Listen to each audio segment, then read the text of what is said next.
Subscribe करिए हमारे channel target UP TET CTET को और बेल आइकन को दबाइए। हेलो फ्रेंड्स, स्वागत करती हूँ मैं आप सभी भावी अध्यापक एवं अध्यापिकाओं का आपके अपने channel target UP TET CTET में। दोस्तों, आप लोग लगातार कमेंट के माध्यम से हमसे पूछते रहते हैं कि मैम एग्जाम कब होगा। तो दोस्तों, आप सभी लोगों को ये चीज पता है कि हमारा देश किस तरीके से एक महामारी से जूझ रहा है, और ऐसा नहीं है सिर्फ और सिर्फ हमारा देश भारत ही इस महामारी से जूझ रहा है। पूरे विश्व के सभी देश, चाहे वो विकसित देश हो, विकासशील देश हो, सभी इससे अभी हताहत हैं। तो दोस्तों, फिर भी आप लोग रेगुलर कमेंट के माध्यम से हमसे पूछते रहते हैं कि मैम आखिर में एग्जाम कब तक होगा। तो दोस्तों, यहाँ पर आप लोगों की भी इसमें कोई भी गलती नहीं है, क्योंकि आप लोग का एग्जाम समय से अगर देखा जाए तो आप लोग का जो एग्जाम है वो फरवरी माह में ही हो जाना था। क्योंकि फरवरी माह में नहीं हो पाया तो फिर मार्च में इसकी डेट आई। मार्च में भी डेट आने के बाद जैसे ही मार्च में डेट आती है तुरंत कोरोना महामारी का प्रकोप आ जाता है उत्तर प्रदेश में भी। तो उत्तर प्रदेश में भी लॉकडाउन लग जाता है। उत्तर प्रदेश में सभी स्कूल कॉलेज बंद हो जाते हैं। तो दोस्तों, इस तरीके से अभी भी वही प्रक्रिया चल रही है। पूरा मार्च बीत गया, अप्रैल भी बिल्कुल खत्म होने वाला है। तो इस स्थिति में दोस्तों कहीं ना कहीं आप लोग की चिंता जायज है, और आप लोगों की सिचुएशन हम लोग समझ सकते हैं कि लगातार आप लोगों ने इतने दिन तक पढ़ाई की, उसके बाद भी उसका कोई नतीजा नहीं निकल रहा है, और फिर आप लोगों को अब अगला सेमेस्टर पढ़ना पड़ रहा है। दोस्तों, यहाँ पर मैंने आप लोग को एक चीज और बताई थी कि आप लोग का सत्र नहीं बढ़ेगा। सत्र बिल्कुल नहीं बढ़ने वाला। जिस तरीके से सत्र चल रहा है वैसे ही चलेगा, और जो डीएलएड थर्ड सेमेस्टर के प्रशिक्षु थे, यानी कि जो फोर्थ सेमेस्टर में अब जा चुके हैं, उनका फोर्थ सेमेस्टर उनके समय से ही पूरा हो जाएगा, और जो प्रशिक्षु सेकंड सेमेस्टर में है उनका सेकंड सेमेस्टर भी अपने नियत समय पर ही पूरा होगा, परीक्षाएं भले ही लेट हो। तो दोस्तों, यहाँ पर हम बात करने वाले हैं आप लोग के एग्जाम की। और सबसे पहले एग्जाम कब होगा उससे पहले आज की एक न्यूज आई है कि देश में बढ़ेगा लॉकडाउन। कई मुख्यमंत्री हैं पक्ष में। तो इस तरीके से आप देख सकते हैं कि लॉकडाउन यहाँ पर एक बार 25 मार्च से लेकर के 14 अप्रैल तक लगा, उसके बाद फिर 15 अप्रैल से लेकर के 3 मई तक लगा। उसके बाद भी अब एक बार फिर सभी राज्यों के मुख्यमंत्री इस पक्ष में है कि लॉकडाउन को और आगे बढ़ाया जाए। तो यहाँ पर देखिए, कोरोना वायरस संक्रमण से निपटने के लिए लागू लॉकडाउन 40 दिन के बाद भी जारी रह सकता है। कई राज्यों ने 3 मई को खत्म हो रहे लॉकडाउन के दूसरे चरण के बाद भी इसे जारी रखने का समर्थन किया है। सोमवार को प्रधानमंत्री नरेंद्र मोदी के साथ होने जा रही वीडियो कॉन्फ्रेंसिंग में ये मुख्यमंत्री लॉकडाउन को बढ़ाए जाने की मांग करेंगे। हालांकि कई राज्यों का कहना है कि लॉकडाउन को बढ़ाने के बजाय इसे केवल प्रभावित इलाकों तक ही सीमित किया जाना चाहिए। दरअसल तेलंगाना के मुख्यमंत्री चंद्रशेखर राय अपने यहाँ 7 मई तक लॉकडाउन बढ़ाने की घोषणा कर चुके हैं। दिल्ली, महाराष्ट्र, मध्य प्रदेश, पश्चिम बंगाल, पंजाब, राजस्थान और ओडिशा ने भी इसे आगे बढ़ाने का संकेत दिया है, जबकि आंध्र प्रदेश, हरियाणा, हिमाचल प्रदेश, कर्नाटक, गुजरात और तमिलनाडु ने इस बारे में केंद्र सरकार की तरफ से किए जाने वाले फैसले को मानने की बात कही है। तो आप देख सकते हो कि किस तरीके से यहाँ पर दोस्तों सभी राज्यों के जो मुख्यमंत्री हैं वो अपने अपने यहाँ लॉकडाउन बढ़ाने की घोषणा कर भी रहे हैं, और प्रधानमंत्री से भी अपील कर रहे हैं कि लॉकडाउन आगे बढ़े। इसके बाद देखिए, दिल्ली सरकार की समिति के अध्यक्ष डॉक्टर एसके सरीन ने लॉकडाउन 16 मई तक बढ़ाने की सिफारिश की है। उनका कहना है कि ग्राफ में गिरावट 10 सप्ताह बाद शुरू होता है।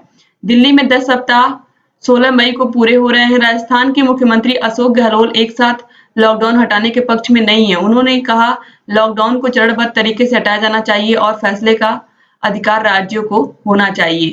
तो आप देख सकते हैं कि किस तरीके से देश में क्या माहौल है, और अभी कुछ भी कहना जल्दीबाजी होगी। इसके अलावा यहाँ पर आप एक न्यूज और देख सकते हैं कि विश्वविद्यालयों में नया सत्र सितंबर से संभव होगा। यानी कि जो नया सत्र है विश्वविद्यालयों में, जितने भी विश्वविद्यालय, चाहे गोरखपुर विश्वविद्यालय हो, दिल्ली विश्वविद्यालय हो, हर एक यूनिवर्सिटी जो है, चाहे वो कानपुर यूनिवर्सिटी हो, लखनऊ यूनिवर्सिटी हो, सब लोग यहाँ पर दोस्तों अपने सत्र को आगे बढ़ाने की कोशिश कर रहे हैं। अगर सितंबर से सत्र शुरू होता है तो दोस्तों यहाँ पर देखिए क्या स्थिति होगी। कोरोना से बचाव के लिए लॉकडाउन के कारण देश भर के उच्च शिक्षण संस्थान बंद है। इसके चलते वार्षिक परीक्षा भी लटक गई है।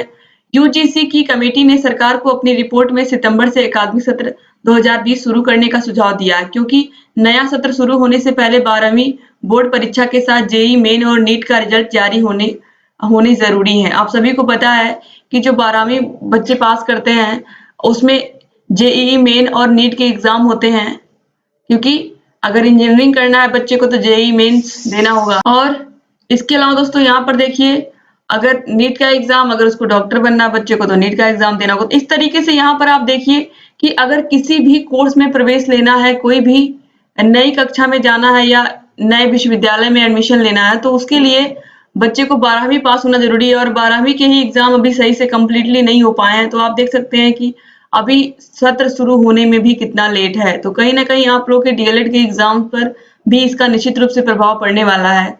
और यहाँ पर दोस्तों आप देख सकते हैं कि जितनी भी परीक्षाएं हैं सब टलते हुए चली जा रही हैं और कोई भी एग्जाम टाइम से नहीं हो पा रहा है। यहाँ पर दोस्तों आप देखिए, यहाँ पर इसमें मैंने पहले भी आपको बताया था इस न्यूज पर कि 30 जून तक नहीं होगा कोई भी सामूहिक कार्यक्रम। इस पर दोस्तों ऑलरेडी मैंने इस आर्टिकल पर आप लोग को वीडियो के माध्यम से जानकारी दी थी कि जो परीक्षाएं हैं वो 30 जून से पहले नहीं हो पाएंगी उत्तर प्रदेश में, क्योंकि उत्तर प्रदेश में 30 जून तक कोई भी सामूहिक कार्यक्रम नहीं होगा, कोई भी जुलूस नहीं निकलेगा, कोई भी परीक्षा नहीं हो पाएगी, क्योंकि कहीं पर भी लोगों के इकट्ठा होने पर यहाँ पर रोक लगी है। तो इस स्थिति में दोस्तों 30 जून तक आप लोगों का एग्जाम हो पाना बिल्कुल ही नामुमकिन है। तो यहाँ पर मैं आप लोग को बता दूं कि अगर आप लोग का एग्जाम 30 जून तक नहीं हो पाता है तो निश्चित रूप से आप लोग का एग्जाम अब जुलाई में ही होगा और जुलाई में कभी भी हो सकता है। दोस्तों यहाँ पर आप देख सकते हैं कि अगर 30 जून तक सभी कार्यक्रम स्थगित रहते हैं, कहीं पर भी लोग इकट्ठा नहीं हो सकते, तो 30 जून तक आप लोग के एग्जाम भी नहीं हो सकते। आप सभी को अच्छे से पता है कि जहां पर भी आपका सेंटर जाता है वहां कम से कम 300 से 400 प्रशिक्षु इकट्ठा होते हैं। तो इस स्थिति में अब आप लोग का जो एग्जाम है दोस्तों वो बहुत ही मुश्किल है कि जून से पहले हो जाए। तो आपके पास अभी मई और जून 2 महीने का टाइम है। इन 2 महीनों में आप जितनी मेहनत कर सकते हैं अपने नेक्स्ट सेमेस्टर के लिए उतना ही मेहनत करते रहिए और लगातार आप लोग कोशिश यही करिए कि जितना आप लोग मेहनत कर सकते हैं, जितना आप लोग अपने अगले सेमेस्टर को पढ़ सकते हैं उतना अधिक से अधिक पढ़िए, क्योंकि यहाँ पर आप लोगों के लिए दोबारा टाइम नहीं मिलेगा। मैं बार बार कह रही हूँ, जो टाइम मिला है वो आप लोगों को घर पर खाली बैठने के लिए नहीं मिला है।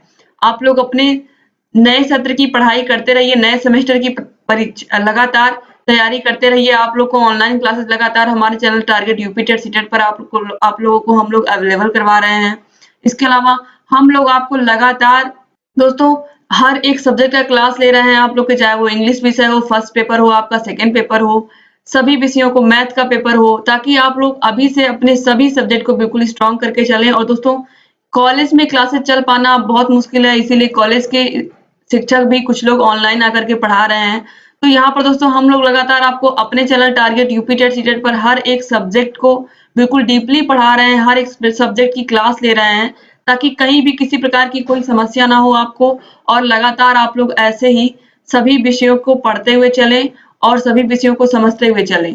इसके बाद दोस्तों देखिए यहाँ पर पटरी से उतरी बीएड प्रवेश परीक्षा, यानी कि अब बीएड प्रवेश परीक्षा आप सभी लोगों को पता होगा कि 8 अप्रैल को होने वाली थी। 8 अप्रैल के बाद फिर इसका एक नया डेट आया 22 अप्रैल, फिर 22 अप्रैल को भी नहीं हो पाई। तब से अभी तक इसका कोई नया डेट नहीं आया है और कहीं ना कहीं जो बीएड की प्रवेश परीक्षा है, अगर प्रवेश परीक्षा लेट होगी तो इसका सत्र भी लेट ही प्रारंभ होगा और सत्र अगर लेट प्रारंभ होता है तो कहीं ना कहीं इनके एग्जाम्स पर भी उसका असर पड़ेगा। तो इस तरीके से आप देख सकते हैं दोस्तों कि यहाँ पर कुछ भी इतना आसान नहीं है और कोई भी एग्जाम अभी 30 जून से पहले अपने यूपी में, उत्तर प्रदेश में तो बिल्कुल नहीं होने वाला है। तो निश्चित रूप से अब आप लोग की जो परीक्षा है वो जून के बाद ही संभव है और जून के बाद दोस्तों कभी भी हो सकती है, क्योंकि जून के बाद लॉकडाउन उससे पहले ही समाप्त हो जाएगा। और निश्चित रूप से हम ये उम्मीद कर सकते हैं कि सभी परिस्थितियां नॉर्मल हो जाएं और आप लोग का एग्जाम समय से हो जाए, क्योंकि ऑलरेडी बहुत लेट हो चुका था। उसके बाद भी दोस्तों अब लॉकडाउन की वजह से देश में सभी परीक्षाएं रुकी हुई थी, तो इस वजह से आप लोग के डीएलएड के एग्जाम्स भी, आप लोग के दोनों सेमेस्टर समझ लीजिए इकट्ठे हो जा रहे हैं। तो आपको इसीलिए कह रही हूँ मैं, ये जो खाली समय है वो आप लोग को बैठने के लिए नहीं है। आप लोग अपने सेमेस्टर को लगातार पढ़ते हुए चलिए और जितना आप पढ़े रहेंगे उतना ही एग्जाम में आप लोग के लिए ईजी होगा एग्जाम देना। और दोस्तों यहाँ पर इसीलिए सबसे पहले हम क्लासेस के थ्रू आपको पढ़ा रहे हैं कि पहले आप क्लासेस में सभी चीजों को अच्छे से समझ लीजिए। फिर उसके बाद क्वेश्चन आंसर लगातार हम आपको सारी सीरीज भी पढ़ा देंगे, चाहे पवन सीरीज हो, राजन सीरीज हो, कुछ भी नहीं छोड़ेंगे। तो दोस्तों यहाँ पर दोस्तों मैं आपको व्हाट्सएप ग्रुप का नंबर देती हूँ, इससे आप जुड़ सकते हैं। यहाँ पर आपको विभिन्न विषयों के नोट्स और सभी वीडियोस टाइम से मिल जाएंगे। 7705 95 45 49 77059545 और 49 इस पर आप दोस्तों मैसेज कर सकते हैं और हमारे ग्रुप से जुड़ सकते हैं। इसके अलावा दोस्तों आप हमारे टेलीग्राम चैनल से भी जुड़ सकते हैं। टेलीग्राम चैनल का लिंक मैं डिस्क्रिप्शन बॉक्स में दे देती हूँ। उम्मीद करती हूँ कि आपको ये सभी जानकारी अच्छी लगी होगी और लगातार आप लोग ऐसे ही हमारे चैनल से सभी विषयों की पढ़ाई करते हुए चलेंगे। दोस्तों सभी विषयों के जो क्लासेस हम लोग चला रहे हैं, हर एक विषय के क्लासेस का अलग-अलग प्लेलिस्ट बना दिया है और सभी सब्जेक्ट के प्लेलिस्ट की लिंक हम इसी वीडियो के नीचे डिस्क्रिप्शन बॉक्स में दे देते हैं। वहां पर जाकर के आप सभी विषयों के प्लेलिस्ट को आसानी से देख सकते हैं और साइड में आई बटन पर भी क्लिक करके आप सभी वीडियोस को देख सकते हैं। दोस्तों वीडियो पूरा देखने के लिए आप सभी लोग का बहुत बहुत धन्यवाद। ऐसे ही हमारे चैनल से बने रहिए और लगातार वीडियोस को ऐसे ही देखते रहिए। जय हिंद दोस्तों।